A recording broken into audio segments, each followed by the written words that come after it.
Well, good evening, everybody. It's lovely to see you all again, as usual.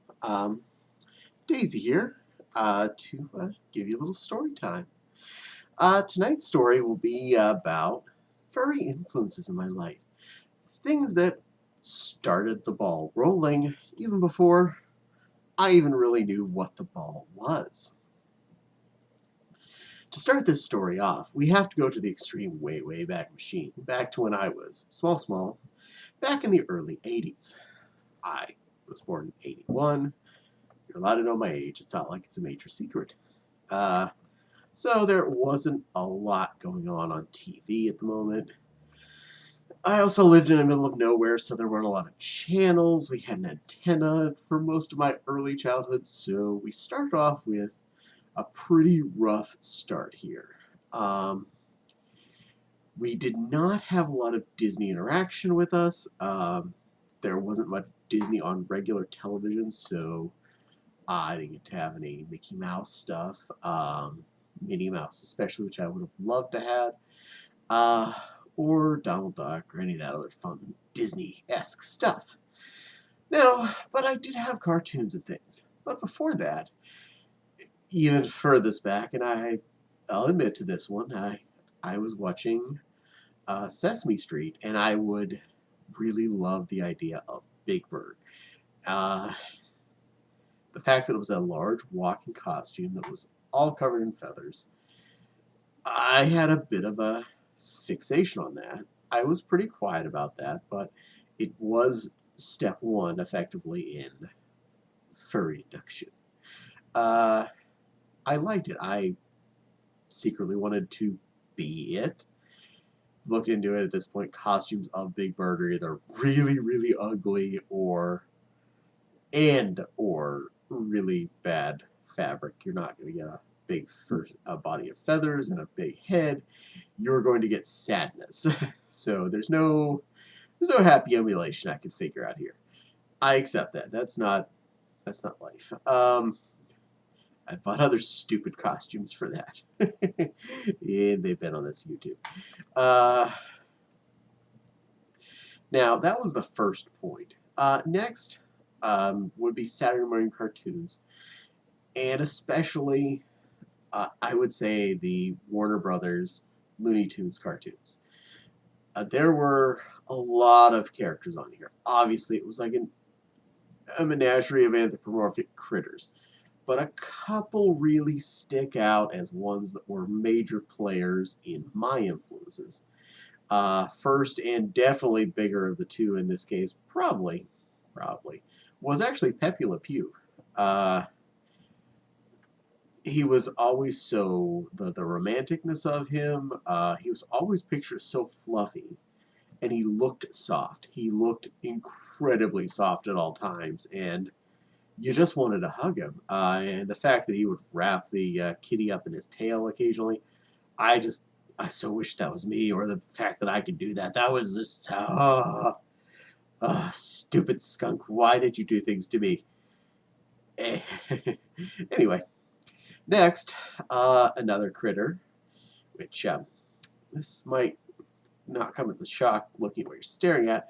Bugs Bunny was one of the characters that did a lot, especially anytime he would do cross-dressing. Now, little me, in the middle of nowhere town with no regular exposure to city life, did not understand what cross-dressing was. Did not understand drag queens or anything like that. I was in a very religious area with a lot less interaction. But let me just say, that gave me a lot of special feelings downstairs when I saw Bugs in a pretty dress. And the fact that I was like, man, I wish that was me. But that was the early stuff. Now, fast forward on a little ways. We did eventually get cable in our area, and we got it. Unfortunately, still, Disney eluded us because Disney Channel was a premium channel. And my parents did not like premium channels. It was bad enough we were paying, I think at the time, $30 a month for cable. I know, $30 a month for cable. can't even get like the local channels on cable anymore for that rate. TV's so expensive. And I don't pay for any of it. All hail YouTube, Netflix, Disney Plus, and Hulu, and Pluto, and a few other services that I find out there that are actually free and or not expensive to acquire.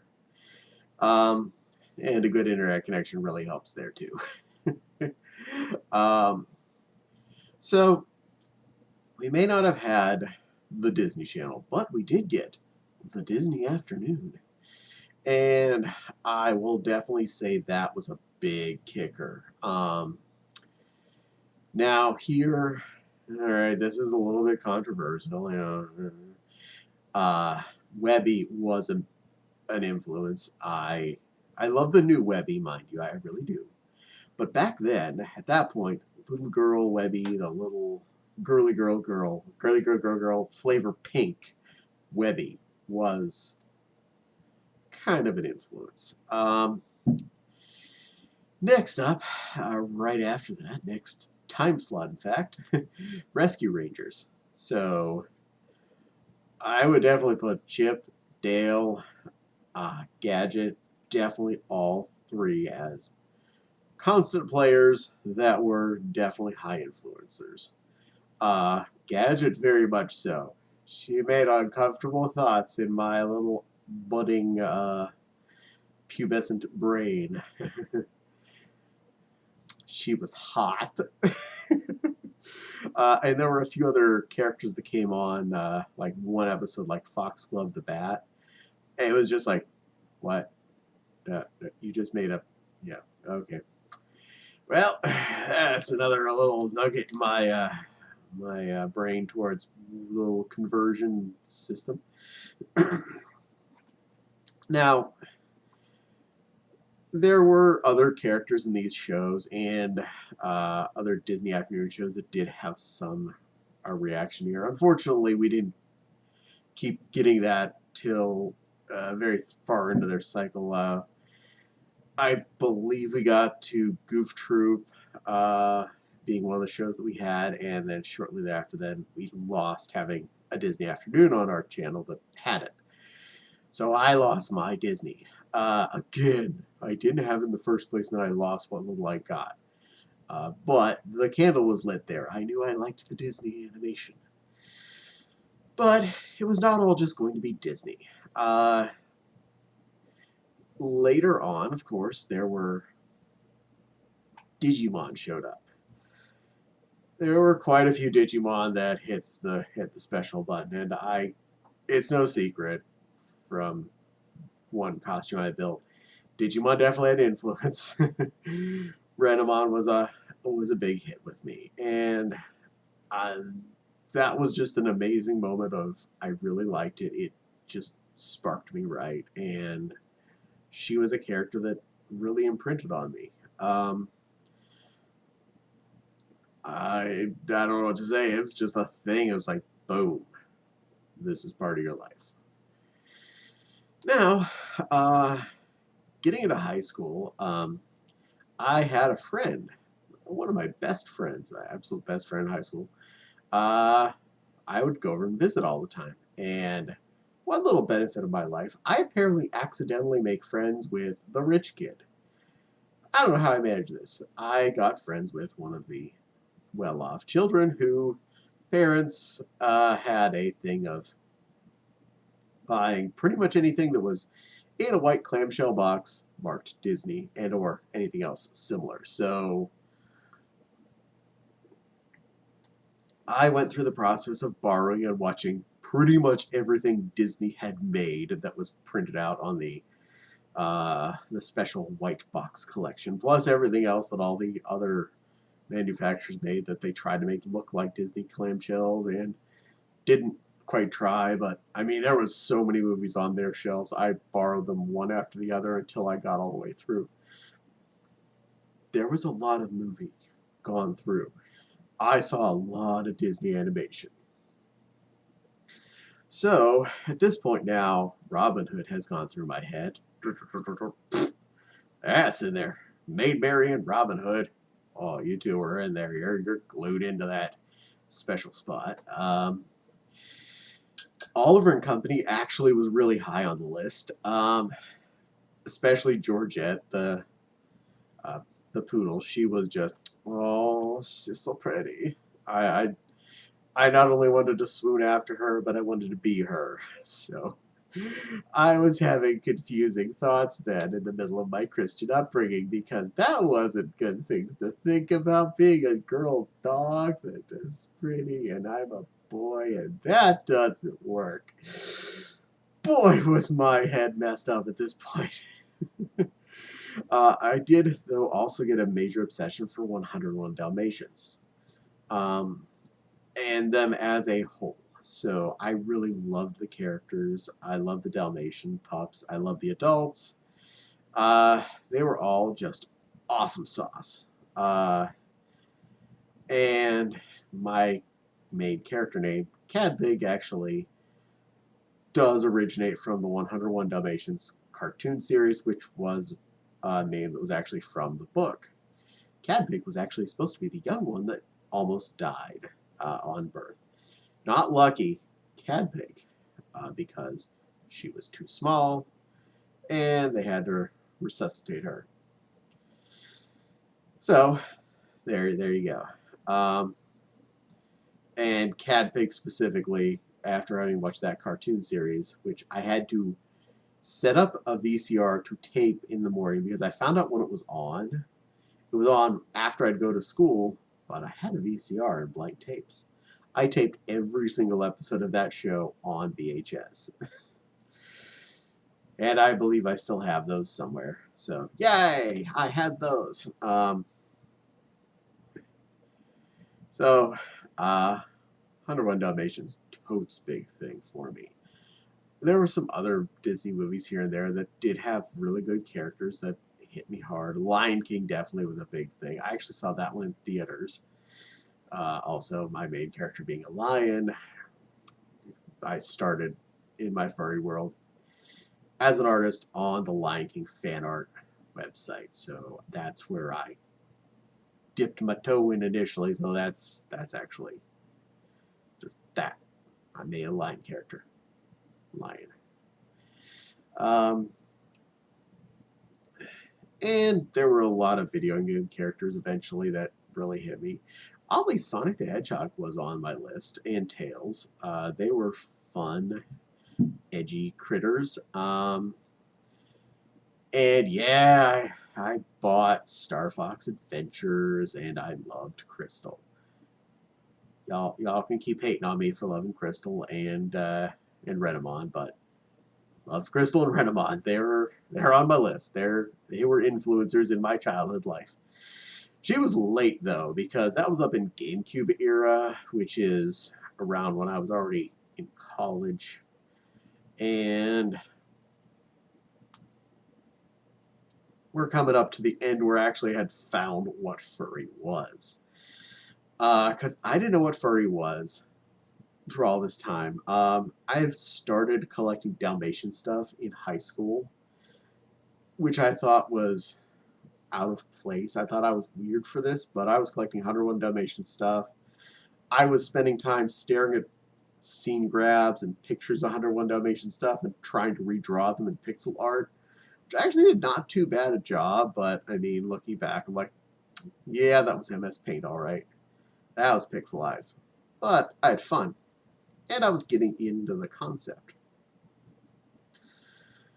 And eventually it came to I got this thing called the internet in uh, late in mid 2000s ish. I got free internet dial up. It was one of the brands out there. Free internet, Net Zero were free at the time.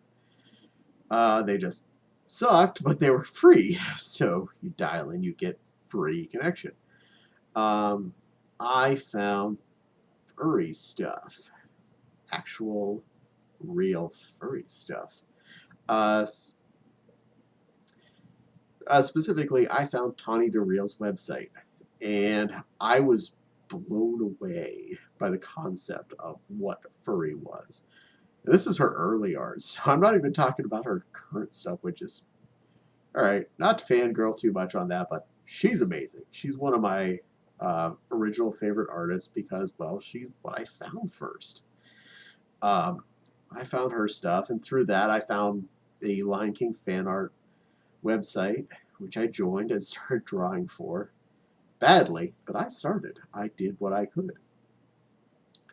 Um, and then I found an actual furry website, and it went from there. Um, I found quite a few other things. I found like VCL. Got a lot of good art from there that I saved. A lot of artists I learned that I liked. And from that point on, it was no longer whether or not I was about to find what furry was for 20-ish years of my life. I had now found it, and it has become a big thing. Uh, and after browsing and stuff and talking on forums for a while, uh, found out where a convention was. So I set up and I got a passport. I bought plane tickets. This was back when you actually had to go and buy plane tickets, not like go on a plane website like Travelocity or whatever, and or Expedia or whatever, and buy tickets, and they're just like, oh, here, print these out, you're good. No, I had to go and get to a travel agent, set it up with a human, and I bought plane tickets uh, to go to. I landed in Germany to get on a train to ride to the Czech Republic to go to a furry convention in the Czech Republic to meet an old bald guy named Kage to tell me that there's a furry convention in the state I live in. And I could have just drove 6 hours to get to a furry convention. That was like 2 months before this. No, I sat on a plane for like 11 hours to fly to Germany to get on a train for like another 8 hours to ride to the Czech Republic. So I go to a furry con in a former concentration camp, but I could have just drove to frickin' Philly. Yep, I did that. And the next year I did drive to Philly and go to the last year at the Adams Mark. So that's pretty much as close you can from start of furry influence to I officially called it furry. From the point I'd actually gone to a convention, I basically had said, "Yep, this is it. This is part of me. I'm here. I found my people. I found my people." I found other people that had similar aspects, similar ideas. At that point, it was no longer a quest of find things. It was a quest of things find me, because now there was a lot of it in my life. But those first things really made influences to what was going on in my head. Costumes and cartoon characters. I even had a couple of weird dreams as a kid that were really related to this. First one being pretty much a nightmare. And I honestly admit I was scared when I had this dream. I actually legit was not happy during the dream. My parents had sold me to Disney to play Goofy. I was a little short kid, so like tiny kid, and I was being put into a Goofy costume. And it was not a costume I would be able to get out of. They were literally filling it with glue and putting me in it, and I was going to be stuck in there.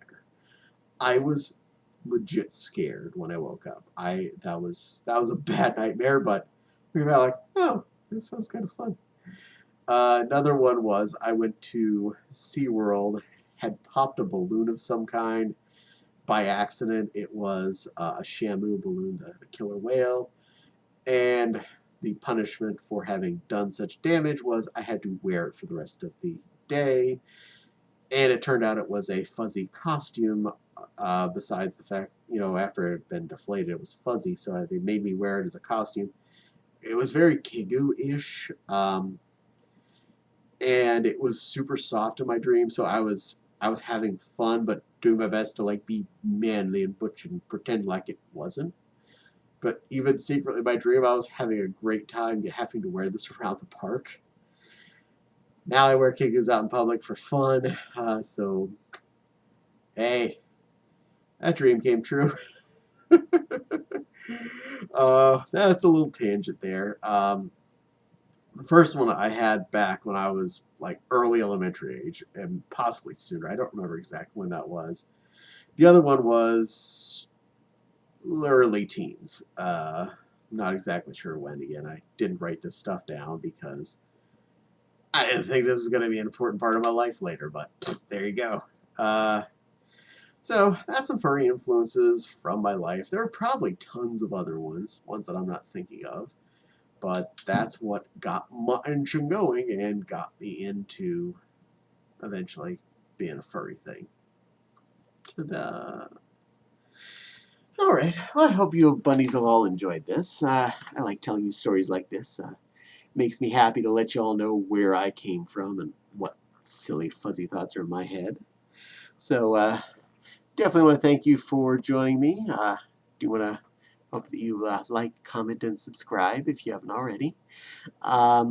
Share this with your friends. I know everyone should want to see this stuff because why not? You get to share Pink Bunny time with everybody in stories. Uh, and the more people that you share it with, the more people that watch it, the more people will accidentally get to watch it, and then more people that wanted to see it didn't know that they wanted to see it will get to see it. And that will make more happiness. Don't you want to make happiness? Happiness is good. All right, so thank you again. Patreon link is in the description if you're interested. I give stuff for just $1 a month, so it's all it takes. $1 and you get control powers for some stuff. So read it, do it, thing. Thank you. I love you all. You're wonderful, wonderful little bun buns, and keep watching and have a good day.